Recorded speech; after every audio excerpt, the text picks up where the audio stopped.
Bookish cities. I'm not from here. I came here for grad school.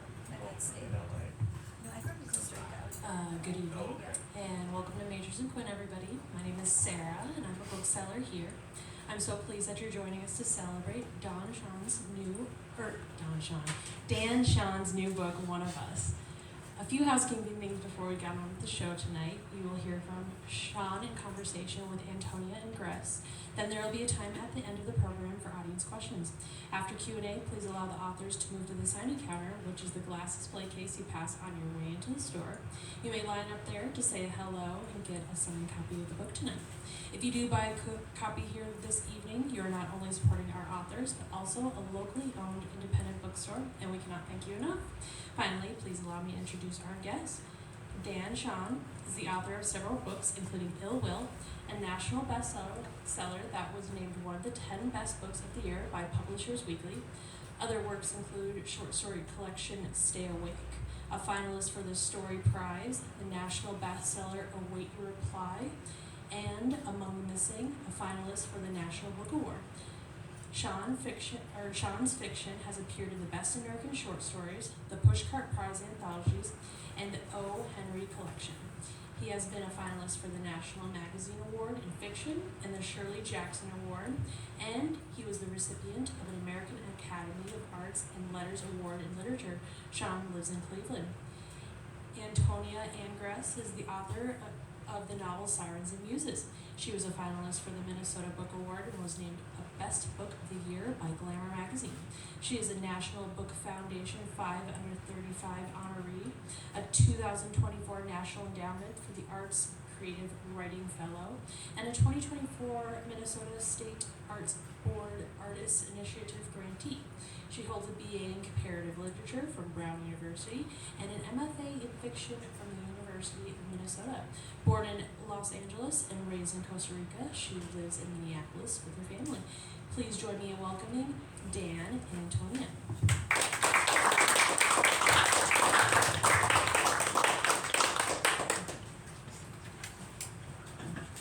It's kind of dressing for fall in Minneapolis, and then turned out not to be fall anymore. This is pretty unusual, I will say. Oops. All right. Such a pleasure to be with you Yeah. here tonight. I love this. Oh, I good. devoured it.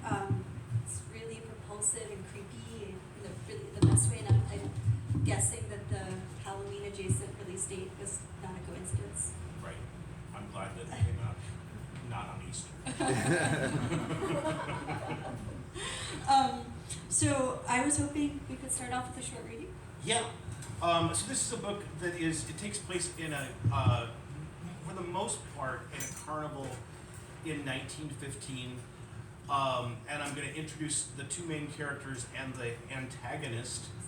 And then eventually these two characters will make their way to this traveling carnival. But right now they're just finding their mother dead. Their mother died in late September 1914, a little more than a month before Bolt and Eleanor's 13th birthday. Their mother was the sort of person whose death from a vague illness was not unexpected. She'd been telling people for as long as the twins could remember that she did not expect to live a long life. "Each time a new season arrives, I'm astonished," she said. And sometimes when the children went to school, she touched their hair musingly. "Oh, I do hope I'll still be here when you get home," she'd say. So they were not surprised when they found her that morning, propped up on a pillow in her bed, her skin gray and cold to the touch, her mouth open unnaturally, her lips drawn back to bare her teeth. Not surprised, but still, Bolt fell to his knees at the foot of the bed and sobbed. Eleanor frowned and pulled a blanket up over their mother's head. There was no money for the funeral. The children built a kind of coffin out of 2x4s and wood slats and buried her in the backyard under the apple tree. At first, Eleanor thought that they could continue on running the boarding house just as always, but it seemed that their mother's debts were more extensive than they'd known. Bolt thought they might ask their mother's church for help, but Eleanor said she'd rather drink lye and choke blood than beg from those biddies. I don't want them anywhere near us anymore, she said. You bring them in and they'll just try to get their hooks into our property. Okay, Bolt said, and minded her, like he mostly did. It was well established that she was smarter and harder than him. When the bank took the house from them, old lady Sinnott from next door had allowed them to live with her for a time. As a kindness to your dear mother, she said. She made a soft after nearly every sentence she spoke, as if she was tasting each utterance and finding it satisfactory. Maybe in the beginning she hoped to make them into servants who would care for her in her old age, but she grew sour on them quickly, and when the man who called himself their Uncle Charlie appeared, she seemed relieved to be parted from them. He came riding up on a horse. It was night, and the moon gave the dry, powdery wisps of January snow a bluish cast. They watched from the window as he dismounted heavily, cowboy hat and black beard, long leather coat flapping in the wind, worn heavy boots with rusty spurs that tinkled as he walked up the cobblestone path that led to old lady Sinnott's door. He gave them a wide smile, and 2 of his top teeth were missing, and another was black along the edge with rot. Children, he said, and opened his arms as if they would come running to hug him, crying out joyfully. But they just stood there silently as he tread through the doorway and swept his hat off and introduced himself as their father's brother. I never heard of no Uncle Charlie, Eleanor thought, and glanced at Bolt, and he agreed. But old lady Sinnott simpered and welcomed him in and offered him coffee and a slice of her awful sour cream and raisin pie, and told him how glad she was that he had come, that these youths were too much for her. You can't imagine how much they eat, she said. I'm struggling to keep up with them. Said the man who called himself their uncle. I was the same way when I was their age. A bottomless pit was I.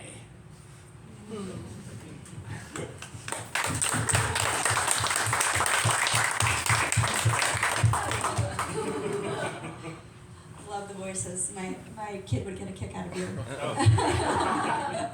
I get to do the Uncle Charlie chapters of the audiobook. Oh, so, really? Yeah. That's fantastic. I had a really fun time doing it. That's amazing.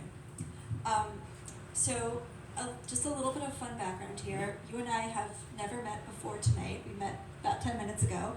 I was invited to interview you after our mutual friend, the author Raphael Frumkin, had to drop out.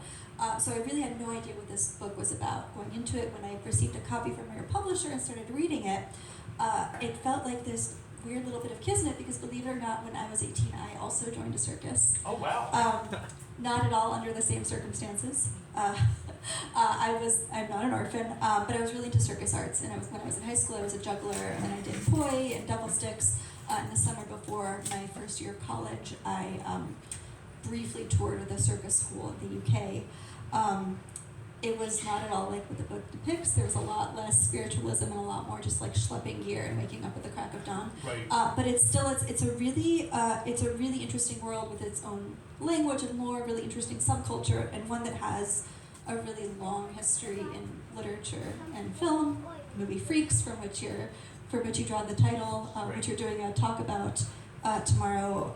Ray Bradbury's Something Wicked This Way Comes. So I'm really interested in hearing what drew you to the carnival as a setting. I guess I've always been interested in the carnival, and I felt like it also has an interesting place in American history. On the one hand, there is the sort of the fantasy of running away to the carnival, and it's like in certain kinds of kids lit, like like early 19th century, it was a very common trope where the kid ran away to the carnival and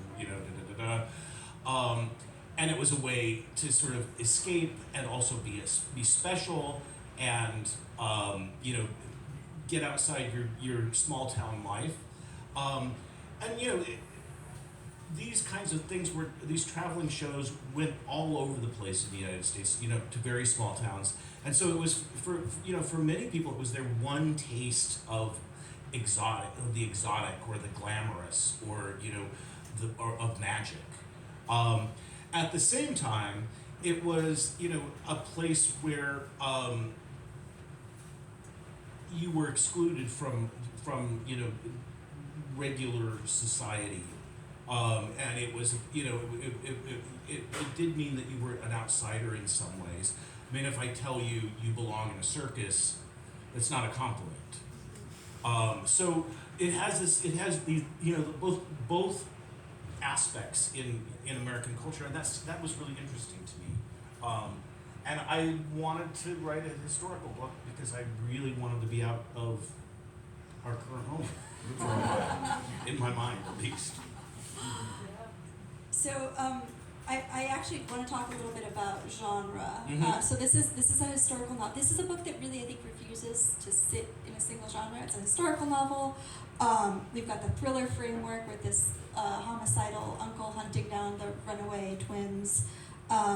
It's also a coming-of-age story, and then on top of that, there's sort of this supernatural framework, telepathy, telekinesis, and then eventually, without giving too much away, the spirit realm becomes Right. an important part of the plot. So how did you think of a genre when you began drafting this book? Were you consciously weaving together these kinds of different modes and registers? I really love genre, in part because it was what first made me a reader. When I was a kid, I loved scary stories. I loved science fiction, and then I went and got educated and became kind of a snob for a while. But then I always found myself returning to it to some degree. And one of the things that's important to me about it is that it gives me kind of a plot framework. That within that framework, I can still do all kinds of fun things with language and fun things with character development and so on. But I also have a template to follow. So I thought of this as trying to bridge a lot of different types of circus novels. There are famous circus novels that are coming of age tales. I mean, I think of I don't know whether anyone when they were a kid read Circus Shoes. It's a terrible children's book, but it was very popular for a while. And then the Ray Bradbury sort of fantasy, and also the horror of not only Bradbury but things like Freaks and the Nightmare Alley, the William Lindsay Gresham novel, where it's a site of moral turpitude. Yeah, I love that idea of having genre as a roadmap. Yeah. I was also thinking of the Western. So I'm trying to knock a lot of. See that too. There are quite a few genres included in this book. And if I'm not mistaken, this is your first foray into historical fiction. Yep. You have a note on the sources in your author's note, and you suggest that readers imagine the book as, quote, a lost Disney animation from the 1940s. I love that. I don't think I've ever been told how to visualize a book by the author. And I want to talk a little bit about your research process, both in terms of gathering period detail, the slang at the time, but also I guess what I want to call aesthetic research, how you built the novel's sort of visual and emotional vocabulary. Yeah, I really was thinking of a particular kind of children's book illustration a lot of the time, and I was thinking about both Pinocchio and Dumbo because they do have these carnival elements, but they're very, very dark and spooky. And a lot of children's books from that time period were extremely creepy. I mean, they had a lot of these kind of woodcut illustrations, or Gustave Doré. I don't know whether you've ever seen his illustrations for fairy tales. The Charles Perrault stories. Yes. Yes. There's a picture of Tom Thumb, where like the ogre captures children Yeah. and eats them, and there's like an ogre leaning over a bed full of sleeping children and with a knife, and it's like, good night, honey. Like you just would not in a million years like show those pictures to a kid these days, but they were like, and I think part of it was that childhood in that time was very dark and very grim in for many children. Yeah, you had a good chance of dying before reaching the age of 10. Absolutely, and if you didn't die, you would know someone who had. And also just there was a different attitude about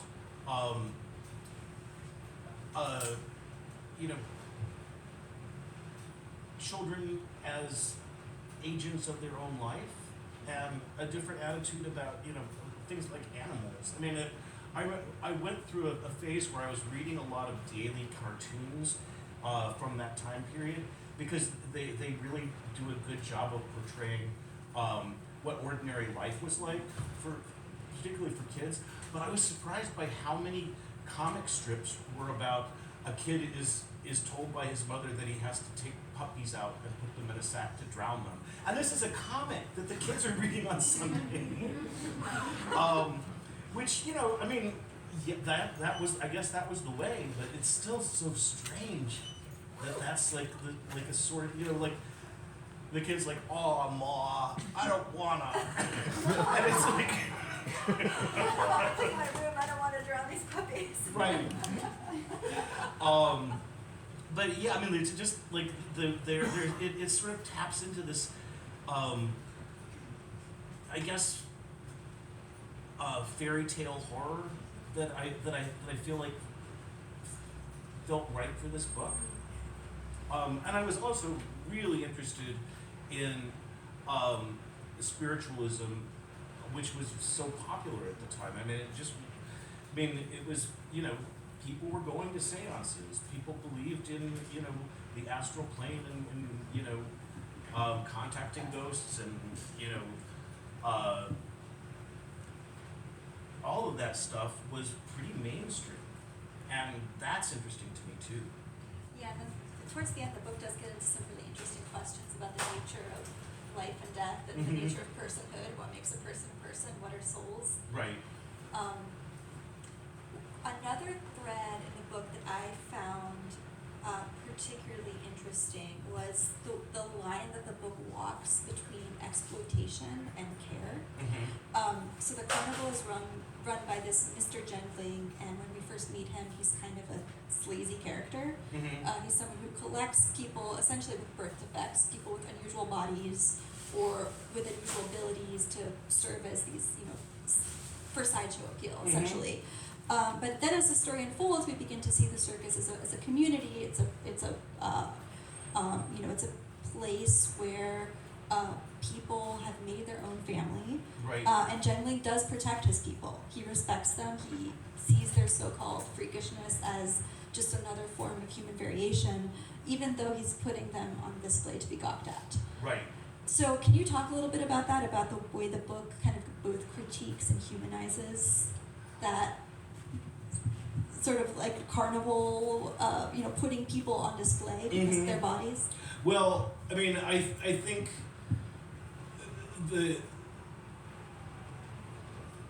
I read a lot of first-person accounts of people who were sideshow performers, and also third-person accounts. But for many people with disabilities, there weren't a lot of options for them, it was also a time when the eugenics movement was very strong in this country. There were forced sterilizations and the idea of people being unfit to live, like people being executed for, or placed in an institution. So that this was an option that allowed them some degree of personal freedom and some degree of autonomy, even though it was extremely exploitative. I mean, a lot of these people were literally bought and sold. Um, the like one of the people that I read about was a woman whose sideshow act was as a bearded lady. She started getting hair on her face when she was 2, and her mother thought she was cursed and sold her to a circus at age 5. So, I mean, children could be literally sold. Over the years, she developed her, like a very strong, sense of self-preservation. She was able to, like own her own property and, have her own money and so on and so forth. I mean, but that was also, she was also in these shows where she was the butt of, ridicule, and was on display as somebody, oh my gosh, she's got facial hair. And that was the case for people who might have had, in the term at the time was pinhead, it's encephaly, and they would be, sort of fairly severely intellectually disadvantaged, and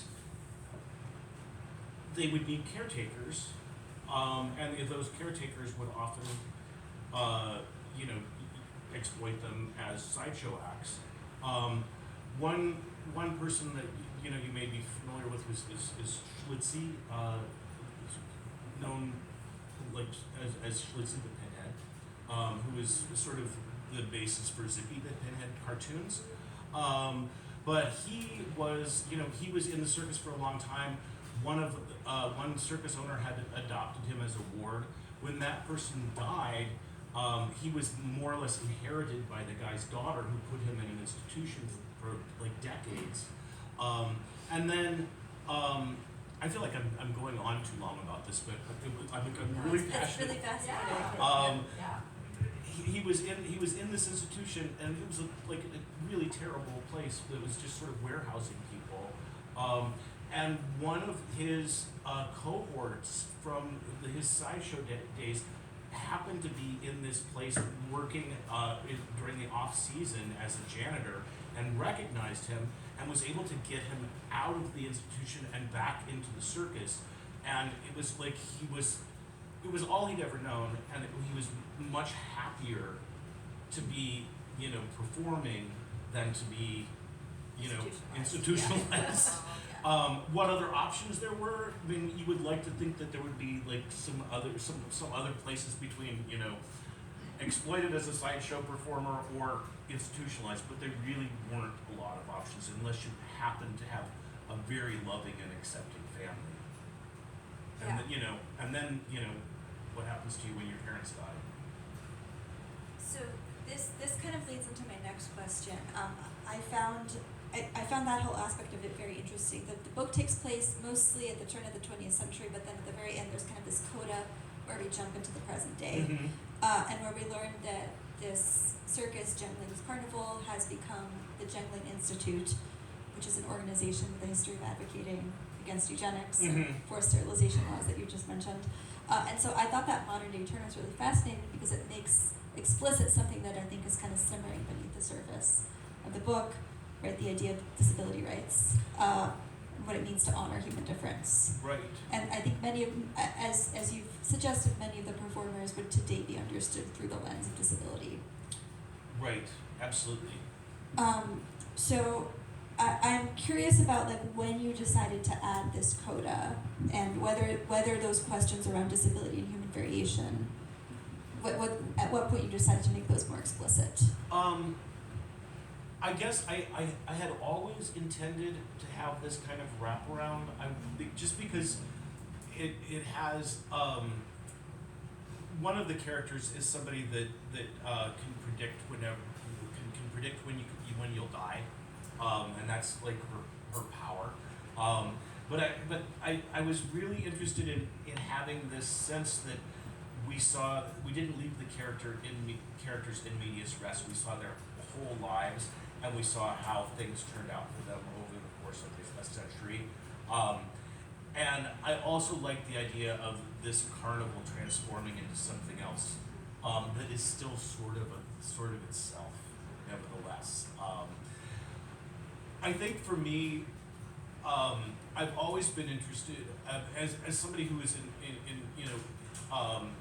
in the foster care system and who was adopted. I've always been interested in the situation of children and of other vulnerable people, and where they are allowed to have their own choices, and where a guardian or a parent or the state makes those choices for them.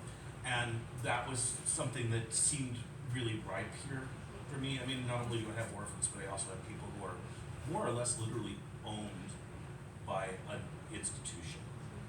So it felt like really it built into the book, which is still a very fun book, by the way. Yeah, it is very funny. I feel like I'm like giving you the depressing parts, but It's very funny and very gripping. I tore through it. This is your 8th book, is that my right? 8th, yes. I'm, as someone who, I published my first book 3 years ago. I have not had a second book out yet. I am curious to hear what you think, or how you think the publishing industry has changed over the 2 decades that you've been working in it, and how you've kind of navigated those shifts. Because I do get the sense that we're kind of on the Titanic. We right are. now. I mean, we're not the only ones. Well, I mean, I think when I first started, I published my first book in 2001. And I mean, back then that we had newspapers in almost every major city, and all of those newspapers published book reviews, and the industry was very review driven. So you got a bunch of good reviews. People went to the bookstore and bought your book. There was also other stuff, but it sort of began moving towards more like social media model, towards like, can you get a lot of people to review it on Goodreads, and that's sort of like older generation than you. Now it's like, can you get people talking about it on Bookstagram and TikTok? And it's not the same as, those things are not usually the same as a review, right? It's sort of like there's this product that you're unwrapping or that you're showing, and you put it in like on a table with a flower and something. It's not a kind of deep engagement. No, it's not. There's so I'm not always sure what, and I don't think the publishers are sure either what gets people to buy books.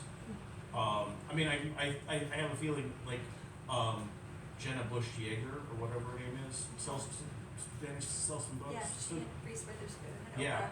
yeah. But beyond that, it's not. It's harder for people to discover books, and I think there was a sense, like when I started out, and this is the part I didn't like, where if you hadn't made your major mark in the first month, then the book was going to be off the shelves and out of, and people weren't going to be talking about it, and you're done.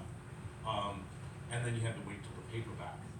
Now the paperback is just like saying, oh, I'm going to wait for the DVD to come out. I mean, nobody buys paperbacks. I buy paperbacks. Do you? Yeah, I love paperbacks. It's not like there's a publicity tour around them. Right. That makes sense. Unless There you're really used- big. Yeah, there used to be like 2 shots, right? Like you got your shot with the hardcover, and then you got your shot with the paperback. Same with movies. You got your shot with in theaters, and then you got your shot with the Blockbuster or whatever. That's not true anymore. And so it's just like people may never hear about your book, or they may hear about it like a year later, and it will be new to them. And so there's a kind of frontier that I think is a little more sort of impervious to manipulation. Like there's a chance for really good books to have a long tail. There could be, and there's also a chance for really good books to fail no matter how hard the publisher tries, because the publisher doesn't have the same sort of resources anymore. So last question before we open it up to the audience. You taught for many years at Oberlin, I believe. I did. And I believe you were Lena Dunham's creative writing teacher. I was. Is there a piece of advice that you have found yourself giving students, writing students over and over again over the years? Yeah, it's first of all the writers read. That's a harder thing to get across. But yeah, reading is what makes people into writers, and that writing is a conversation between you and the stuff that you've read in a lot of ways. So yeah, that's my advice to young writers: is read a lot and read widely. It's good advice. I was pretty disheartened to see the recent stats on how many Americans read for pleasure. Mm-hmm. Pretty daunting. On that happy note, does the audience have questions? I have a question. Yeah. I've really enjoyed looking at like your Spotify playlist over the years. Uh-huh. And I was curious when you were writing this if you listened to circus music at all. I listen to a lot of music from that period. Which is weirdly still familiar to us, or at least some of it is. Yeah. I mean, and there are just like these little glimmers of things that have remained, although we may not really know much about. Like, one of the characters reads Pollyanna, and everybody knows who Pollyanna is. Another character reads Tarzan, which was from 1915. We kind of know who we probably haven't read Edgar Rice Burroughs, but we kind of know who Tarzan is. We've heard the song Alexander's Ragtime Band, which is from 1915. We've heard some of those songs, and I love that idea that there's just this little glimmer of a meme still out there that's hanging on, but it's transformed over the years. Charlie Chaplin's The Tramp was his first appearance. Was in 1915. So we know that, even though probably most of us have never seen a Charlie Chaplin silent short from that era.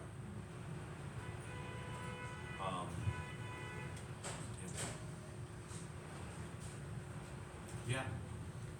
Can you talk a little bit more about Uncle Charlie, who he is, and where he came from? He's such a great villain, and he's both so much worse than you think he might be originally, but then has such an interesting backstory and a rich backstory also. Well, I don't want to give away too much. He's not the children's uncle. He is a con man who was friends with the children's father. The children's father had some abilities that were very useful to Charlie when he was doing, like, playing cards, cheating at cards, and doing various cons. And he hopes that the children will have similar abilities. But he's also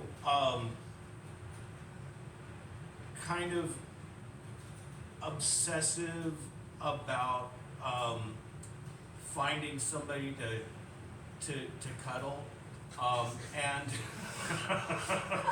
he tends to kill people as well, because it makes him easier to cuddle.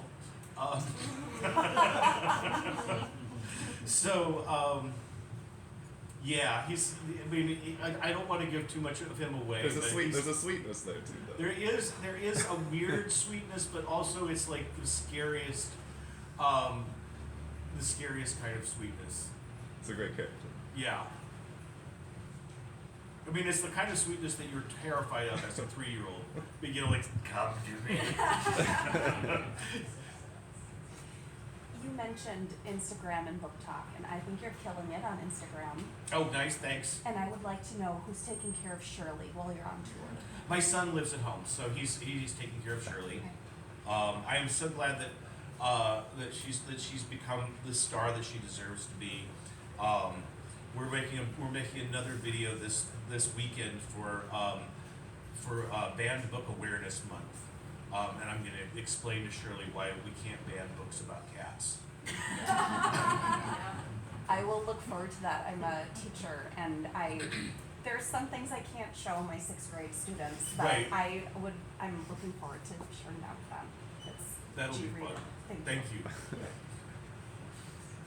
Hey, thanks for coming to Minneapolis. I just finished reading Sleepwalk, which involves a mercenary in near future America. It's a great book. I highly recommend it to everybody here. But the name Genwing carries over. It does carry over, yeah. I was just wondering. You're probably the only person in the world that's noticed that. But there is a little bit of crossover between the two books. They take place in completely different times, but the Jingling Institute is kind of a shadowy villain in this in Sleepwalk, whereas it's less villainous in One of Us. Are you building the Dan Chaon synthetic The- universe, the- the literary universe? I don't know. I mean, I'm just always like, I get stuck on things, and then I go back to them on a regular basis. So there are, in all my books, there are characters that have recurring moments. Like there are recurring characters that show up from one book to another.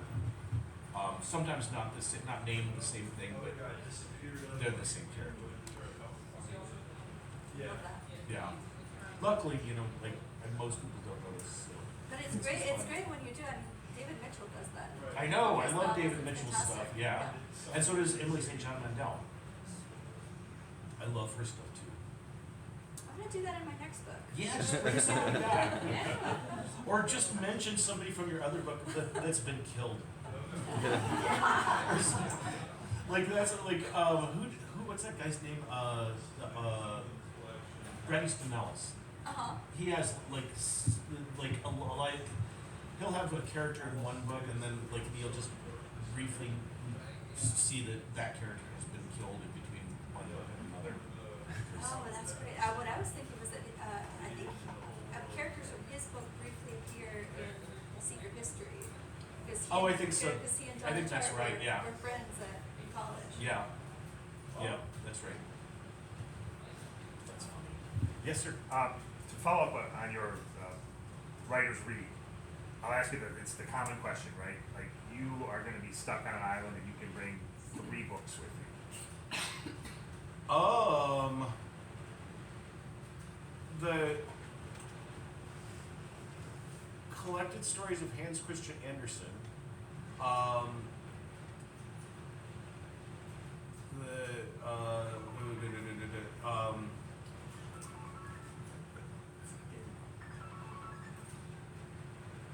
I think I'm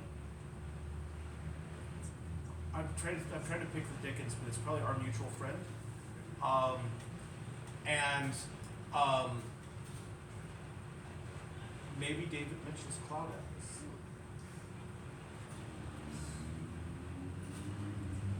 So that's just I mean, that would change. I mean, I won't stand by that, but that's off the top of my head. I think you have to be ready just in case. Yeah. You don't want to freeze and not have an answer. Right, and you can't trust your Kindle forever. No. Do you have any like visual artists, painters that really influence you? I'm very influenced by comics artists. Yeah. Okay. Sweet. Yeah. Who are some of your favorites? I love the work of Linda Berry. I love Durf, Yeah. who's one of my Cleveland cohorts. This is a funny story. Harvey Picar and his wife were on the PTA when my kids were in high school. So I really like Harvey Picard, but man, not a good person to be on the PTA.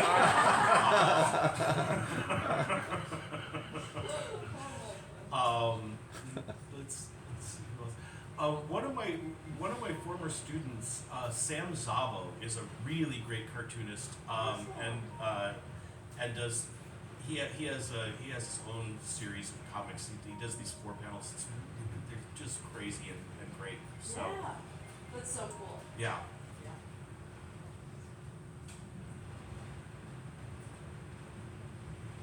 You listed Peter Straub as one of the mentors in the Mhm. beginning of this book, and I have read Ghost Story last year, and was blown away by it, and I'd like to know why he's on the list. How did he mentor you? Well, okay, this is it's again a kind of a long story, but I loved his books as a high school student in particular, and then on into college, and it happened that we met many years later, and I was like, so I was like super excited, but he was the one that kind of told me that he thought what I was doing was like fit in with the horror genre, and I was like, I might want to try more of this. And so my first couple of books were very much straight sort of literary domestic fiction, but he was like, this story has a lot of horror in it. You should try adding a little more. And it did sort of open things up for me in a really important way, as I was, because I felt like I was up against a wall a little bit with just doing straight up literary fiction, and it opened a new path for me to sort of explore, and really has changed my career. Thank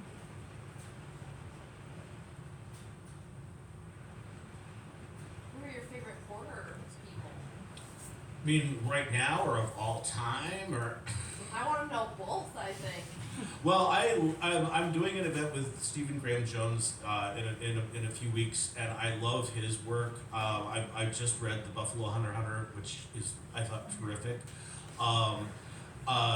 Daniel Kraus, I think, is a really good writer, author of Whalefall and a lot of I think, what's his new book, Angel Down, I think is the new one. Let me see. In terms of older influences, Shirley Jackson meant an enormous amount to me as a young reader. I love her work, and Ray Bradbury. I mean, I don't know whether people think of him as a horror writer, but I do, Yeah. Awesome. for sure. Yeah.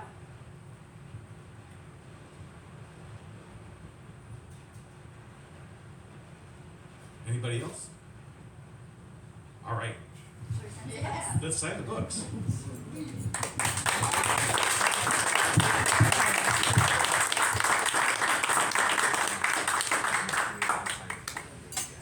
Oh, and I should also mention, tomorrow in St. Paul, I am going to be at the Eastside Freedom Library attending a screening of the movie Freaks, and I'll be talking a little bit about that movie and about my book as well. Awesome. So if you're interested in seeing that movie, please come.